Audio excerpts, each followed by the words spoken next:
That's me in those pictures.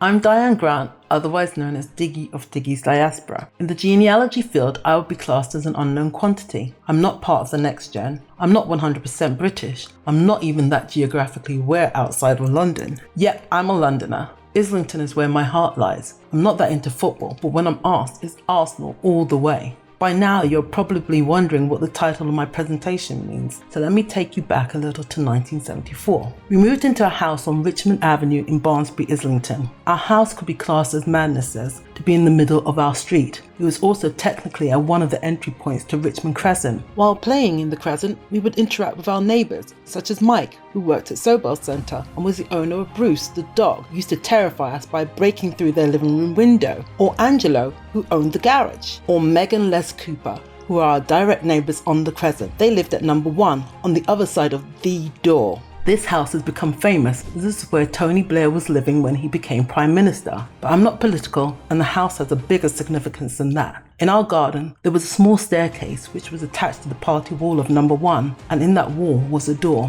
Meg would always relate to us the fact that our two houses were part of a boarding school, with the door being used as ease of access between the two properties, the school being in 85 and dorms in number 1. Let's take an even further step back to get a clearer view of where the houses are located. Islington was formed not only during a time of economic boom, but also an impending boom within the population of the City of London. Provisions were made for the expanding middling classes of traders and merchants. This enabled them to move to an area close to the city with more space and a cleaner environment in which to live. The Thornhill family were from Yorkshire and over time acquired 86 acres in Islington, which is most of Barnsbury. Due to its proximity to the city, George Thornhill was approached around 1810 to lease his land. At that time, the land was mainly being used by dairy farmers. Joseph Kay, who was known for working for clients such as Lord Chichester and Lord Camden, joined the project as surveyor. In the period after the Second World War, the demographic of the area changed, with more working class people moving into Islington. The houses, which were initially one-family habitats, became filled to the brim as multiple occupant tenement housing and slums.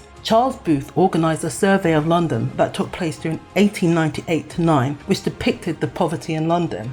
The Booth poverty maps clearly show the demarcation of wealth and poverty in the Barnsbury area, the poorer areas being those nearer to the train track and heading towards King's Cross in Pancras. Number 1 and 85 were the last tranche of houses built in the development around 1854. Originally, the address of 85 was 13 Richmond Villas. This road, along with Matham Place, Richmond Terrace and Gainford Place, all became part of Richmond Road around 1867-70. Richmond Road's name was then changed to Richmond Avenue in 1938. The developments throughout Barnsbury have varying facades. The square of Barnsbury has a very uniform look throughout, with terrace housing around the perimeter of what were private gardens. Close to Richmond Crescent, literally at the end of number 1's garden, lies Thornhill Garden, which was created from the remaining piece of Thornhill's nursery land. It is the home of the local wall monument, which was bought after vigorous fundraising by the Vicar of Holy Trinity, along with the shrine housed in the church. The gardens also contained 2 air raid trench shelters during the Second World War, but most people preferred to stay home than frequent them.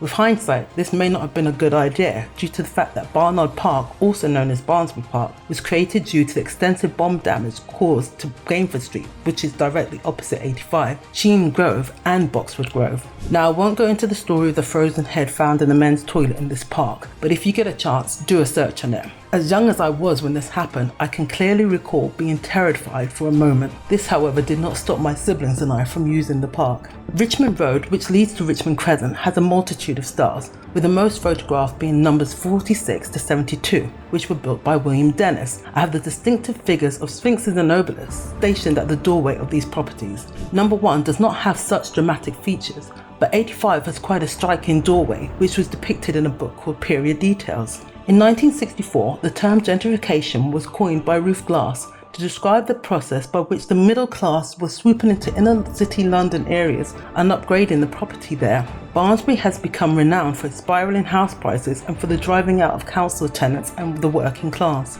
I know, this is becoming like an episode of Columbo. You know who committed the crime, you just don't know how. Yes, there was indeed an educational facility at this location. The census returns show these properties to be in constant occupation. Number 1 went from a single family dwelling in 1861 to multiple occupant household from 1881, which was on trend for the area at that time. Number 85 stayed as a single family dwelling throughout. Both properties were stated to be uninhabited at the time of the 1911 census, which helped to direct my focus for this research. The 1912 street directory is the first time that there is a listing for 85, and the centre located there is called the Barnsbury Girls Club, run by Miss K. Galway, Lady Superintendent. In the 1923 street directory, the entry now shows the Elizabeth Whitelaw Reid Training Homes at 85, which is substantiated by the 1921 census, where Kate Galway enumerates 13 girls and 3 matrons in occupation. In all paperwork online, there has not been any mention of the club also being located at 1 Richmond Crescent. However, on reading the 1930 rate book for Islington, there was finally a breakthrough with the Whitelaw Reid Boys and Girls Club being registered at both of the properties. I finally have the definitive proof needed to state Meg's words to be actual fact. Now the fact has been proven. What exactly is this club, and who are the people involved? Following the death of her brother, who was a rector in California, Kate Galway received a visit from Mrs. Elizabeth Mills Reid, a close friend of her brother's, who she had previously met. During this visit, Kate and Mrs. Reid conceived the idea which would laterally become the Barnsbury Boys and Girls Club. So who was Mrs. Reid? She was the wife of Whitelaw Reid, who had been the editor-in-chief of the New York Tribune. He was also the US Vice President candidate with presidential candidate Ben Harrison and part of the Peace Commission for the Spanish-American War. He was then stationed in England and as US ambassador up to his death in 1912. Elizabeth's rap sheet is just as impressive as her husband's, with her acting as head of the nursery division of the American Red Cross during the Spanish-American War. During World War II, Elizabeth would become the chair of the American Red Cross in London. The club started on the 31st of October 1910 in Almeida Street in Islington with 10 members. By the time Kate retired in 1939, the club had grown to 1,400 members. The facility was too small at Almeida Street, so after 9 months they finally found a suitable house to inhabit. Kate deemed 85 to be the biggest house in the locality, with the advantage of being well built, so showing no signs of decay. The club was not a mixed club, but would on occasion have mixed activities such as social evenings, lectures and discussions, dramatic and singing classes, and on Sunday afternoons Bible classes. Due to the rapid growth of the club, the boys were moved to 62 Richmond Road and would mix on certain evenings with the girls at 85. Soon after, a training home was started at 85 with 3 girls from the club who desired to go into service.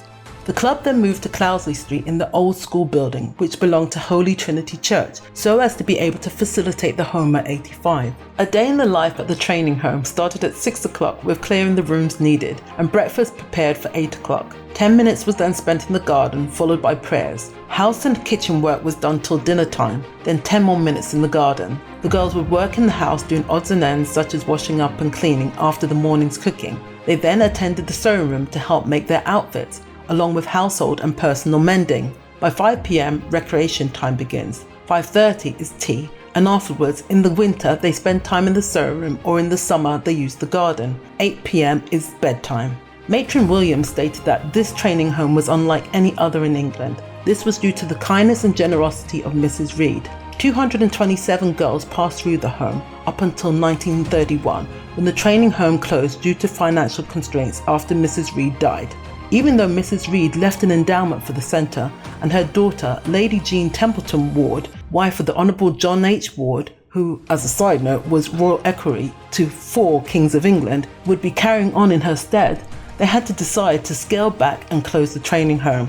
The club, however, carried on at Cloudesley Street until 1960, when the building was sold. Homage was paid to Reid Galway and Maud Alice Bartlett for their charitable work with this club. 3 tablets were erected in their honour in the Holy Trinity Church in Barnsbury with sentiments such as, "We thank God upon every remembrance of her, for Mrs. Reid, to Kate and Maud, in ever loving and grateful memory." To conclude, I would like to express the following. Meg, my neighbour, died on the 5th of March 1982, less than a month after my family moved overseas. She passed on my father's birthday and 6 days after my 8th birthday. This fact I only learned when I started this research. What was even more amazing was the fact that my son and Meg also share a birthday. Meg, you are still fondly thought of by us all, and I thank you for starting me on this journey for my first house study.